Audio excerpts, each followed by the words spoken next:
Hey guys, welcome to this week's track guide. This week we're at Zolder, the alternate layout. Until last week I didn't actually know Zolder had a different layout, and it's not really all that different. It's just the last chicane is a hell of a lot faster on this layout compared to the last layout. If you want to check out my other Zolder guide that I did from last season, I'll put a link up here somewhere if you want to go look at that. But this is the track guide for this season.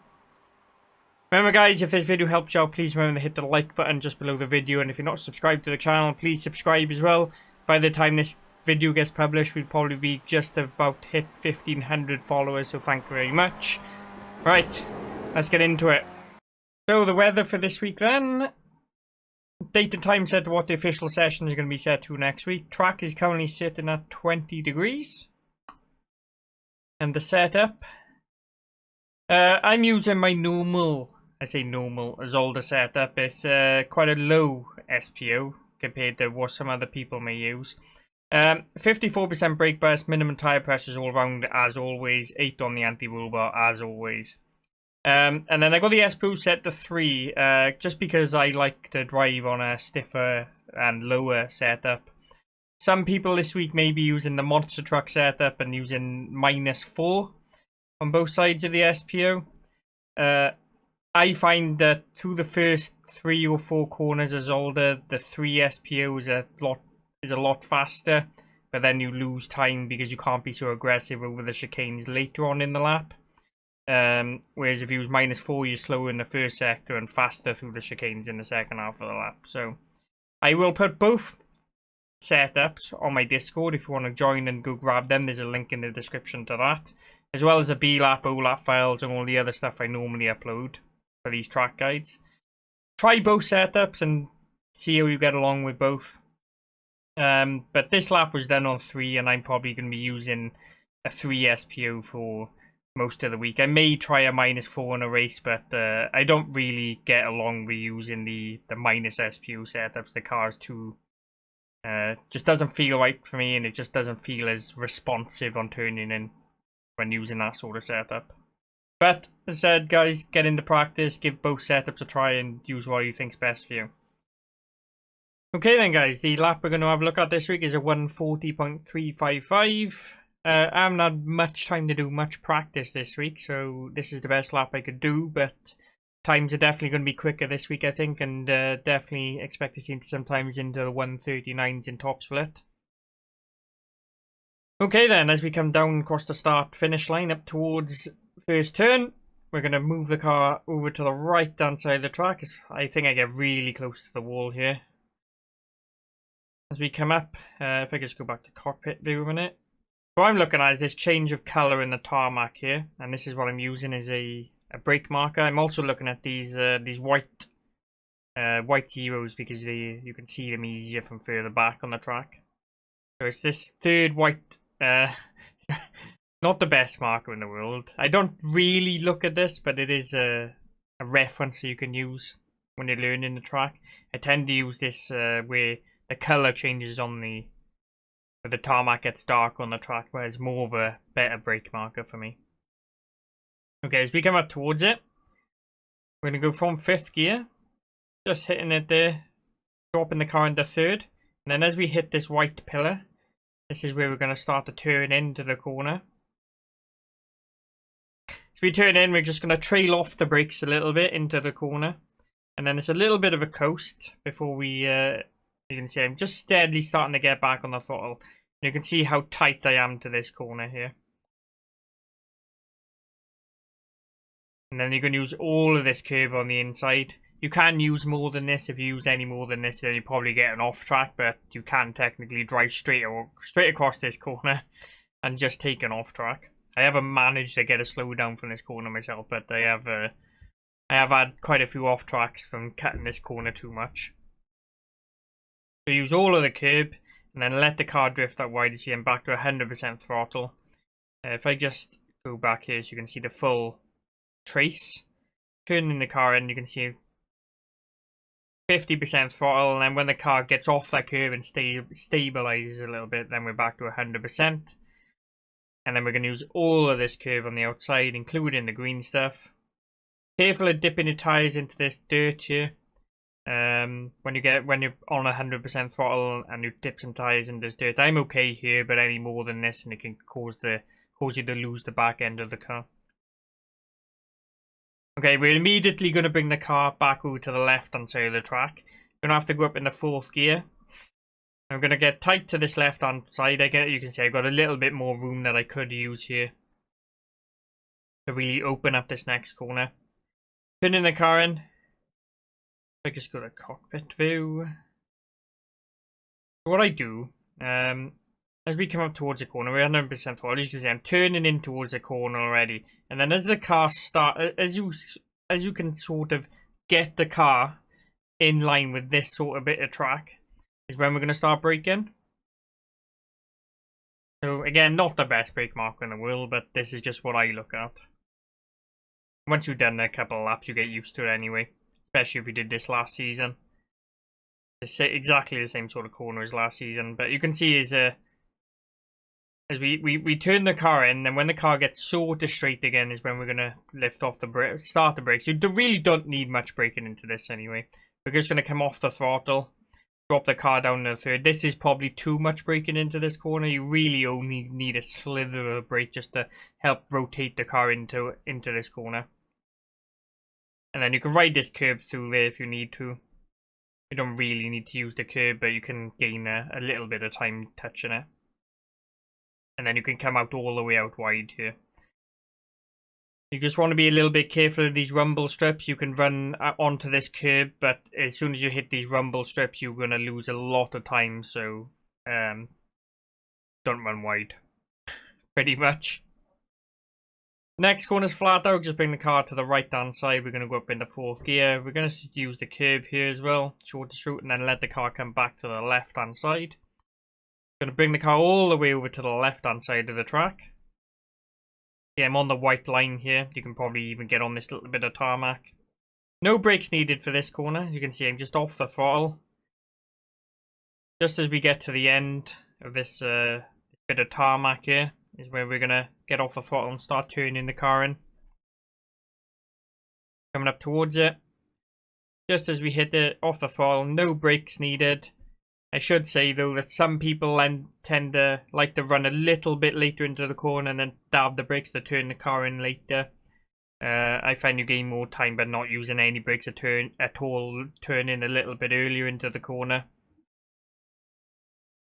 Feather the throttle through here. Avoid this rumble strip curb on the inside. You can see I just clipped it there and it kind of unsettled the car a little bit on the exit. And then using all this curb on the outside. Again, watch your tyres dipping into this gravel on the outside. Cause you to lose the back end of the car, especially on cold tyres. Okay, as we come down towards the first chicane, we're going to go up in the 5th gear, bring the car over to the right hand side of the track. Looking at the 100 meter board, but the actual braking point here is the end of this bit of dirty track. It's right here, or in line with this red bit of pillar starts. But I kind of use this dirt on the track. Well, I do use the dirt on the end of the dirt on the track. It's always there, whatever the weather, whether it's cloudy or sunny or miserable or what. You can always see this change of color in the track. So that's why I tend to use this as a good brake marker. When we come out towards it, we're in 5th gear. We're going to hit the end of the dirt here. And then we're going to drop the car from 5th. Eventually, all the way down into 2nd. Quite a hard braking zone into this corner. We turn the car in.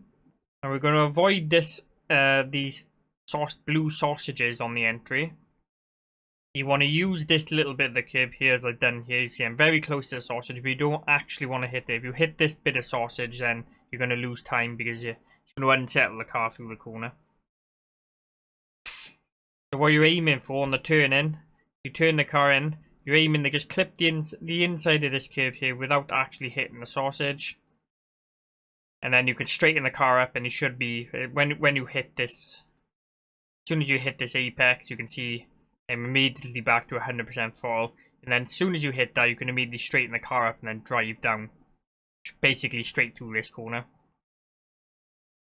You can see I kind of run over the blue strip here. On a 3 SPO, this is okay. If you're using the -4 setup, then you can be a bit more aggressive on the entry of the chicane and a bit more aggressive on the exit and get a bit of a straighter line. As I said, it might be a little bit quicker, but I tend to like to keep the car a bit more stable, and I'm not as aggressive through here as you can on a -4 setup, but that's just my driving style. And then you can really drive out of this corner then, keeping the speed up through here. Keep the car to the left hand side of the track, coming down towards the second chicane, all the way on the inside. As we come up towards it, just go to the cockpit view, we're going to be in 4th gear. And then again, I'm using so you see this white line here, this white line, and then you can see where it changes colours. Lots of brake markers here, where I just realised that lots of brake markers where the track changes colour that I'm using as a brake marker. But as we just go past it, and then as we come up to this bit of change, so we're looking at this bit of, and then this bit of, you can see where the bit of the track gets darker here. We come up towards it, we're going to go from 4th, and we're going to drop the car all the way down in the 1st gear eventually. You can leave the downshift in the 1st a little bit later than this, just to carry a bit more speed and momentum into the corner, might gain you a little bit of time. And then we can use all of this entry curb.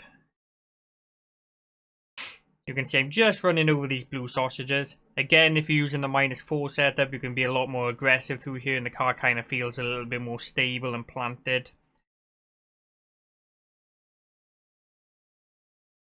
As we come into it, you can see I'm just going to clip these blue sausages on the inside. Feather in the throttle, you don't quite want to go back to 100%. So you can see I kind of keep it at 50% all the way through, just until I get the rotation. And then you can, whatever setup you want, you can really be aggressive over these next set of sausages here, as I am here. You can't take much more than this because this corner will get an off track, and this corner was the bane of my life last season. I got a lot of off tracks through this corner because I was being far too aggressive through it. But it is a good way to gain time if you're willing to. If there's a guy that's a couple of tenths ahead of you, and you're willing to sacrifice a 1X and a bit of SR doing the race just to catch the guy in front of you, then being aggressive across this curb and taking more across this curb, taking the off track, can actually gain you a tenth or a tenth and a half to help you catch up to the person in front of you. Or if you're in the lead on the last lap, pull away from the person behind you. If you're willing to sacrifice a bit of SR, but don't tell Nim I said that. Okay, we're going to be back to 100% throttle, up in the 2nd gear. You can take a little bit more here, just avoid these blue sausages. If you run across them, then it kind of kicks you out wide here and you can end up in this grass and hence losing time. But we're flat out all the way through here. Avoid that rumble strip on the inside again, it will lose you time because it unsettles the car. Up in the 4th gear, keep the car to the left hand side of the track ready for coming down towards the hairpin. Now if I switch to cockpit view, now what I use as a brake marker is this end of this post, this orange bit of posty bit thing, whatever this is on the track. As we come up towards it, just as this gets to the sort of the end of my screen here, the edge of my screen, is when I start braking. It may be different for you guys in different field of views and people in VR and etc, etc. But I tend to look at this, and when this gets to the edge of the screen, I'm also looking at these shadows on the road, and when the car gets to the end of here. But on a cloudy day, these shadows won't be here. I think I said that on the track out last season was to use these shadows on the floor. And then somebody said they went into a race and it was cloudy and there were no shadows on the floor. So again, guys, take some practice, learn where the brake markers are, and you eventually get used to it. So as we come up, we're going to drop from 4th. Hard braking zone. You can see I'm about 70% brake pressure here. All the way down into 1st. Turn the car in.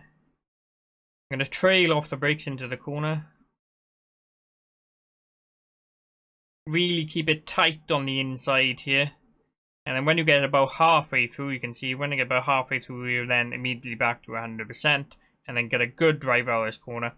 Really important, if you need to, go slower on the entry and then get a good drive out of the corner, because this next straight, without this next slow chicane at the end of this straight, this next straight is going to be a very big drafting opportunity for people behind you all week. So make sure, the most important thing is, again, make sure you get a good drive out of this hairpin. And then you can use all of this exit, as I've done here, up in the second, right hand side of the track. And then keep the car on the right hand side of the track coming down here. We're going to keep it in 4th gear. Now, there's no brakes needed for this chicane, it is just a little lift before we get this. Just a little lift down to about 50% on the entry to this corner, and then it's flat out straight through. So, biggest thing, again, no brakes. Take your foot off the brake pedal, put it somewhere else. Just don't use the brakes, don't need it. And if you don't use the brakes, you will definitely carry a lot more speed through here. Apart from this, the guy's going slow in front of you, in which case use the brakes. You don't want to punt them. Okay, if I go to the cockpit, I'm looking at the 100 meter board. So as soon as I hit the 100 meter board, I'm going to turn in really early for this corner. The first lap I did this track, I actually just drove straight past it and did the normal chicane, but it takes a bit of getting used to, because you don't actually know the corners there at this point. As you can see, just as we hit that 100 meter board is when I'm starting to turn in for the corner. Just hit it, starting to turn in, and then we're going to really cut across this on the inside here. You see little lift down to about 50%, and then back to 100%. Then you can cut that bit on the outside, and then you can kind of drift the car, or let the car slide itself to the outside. If you're carrying enough speed, then the car will just slide itself out to the outside, and you should be able to control it and then drive down towards the start-finish line. I'll show you that again from a sort of different angle. You cut this inside here. You can't really cut any more than this. If you cut any more than this, you'll end up with an off track. I've also found out there's a slowdown on this corner, so if you really do cut a lot of it, then you'll end up with about a second half slowdown, so be careful of that too. But in practice, test this, find where the limits are. Take the slowdown in practice, so you know where the limits are, so you don't do that in the race. Although I probably will end up doing this in the race at some point. But push the limits, guys. Try stuff out. See what works, see what doesn't work. You see, no brakes, cut the corner, little lift down to 50%, back to 100% throttle. And then you can take a little bit more across this. But you can see I'm going to let the car sort of slide itself just to the outside of the track. Before then driving down across the start-finish line to complete the lap.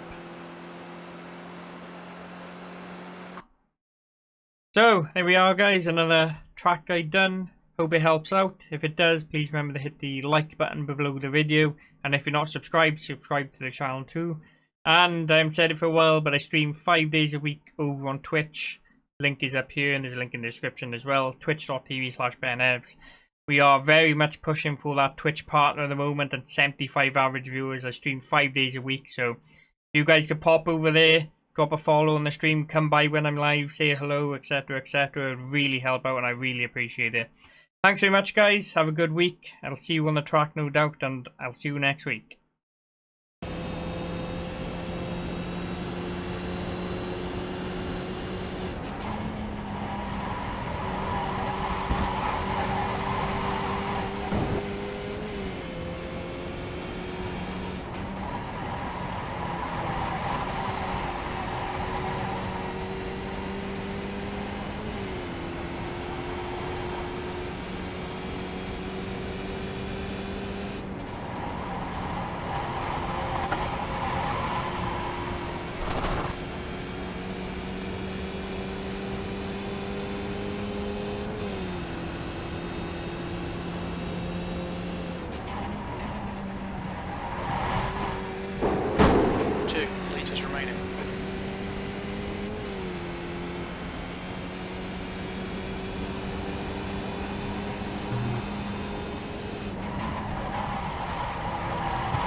Sector 2 time was good.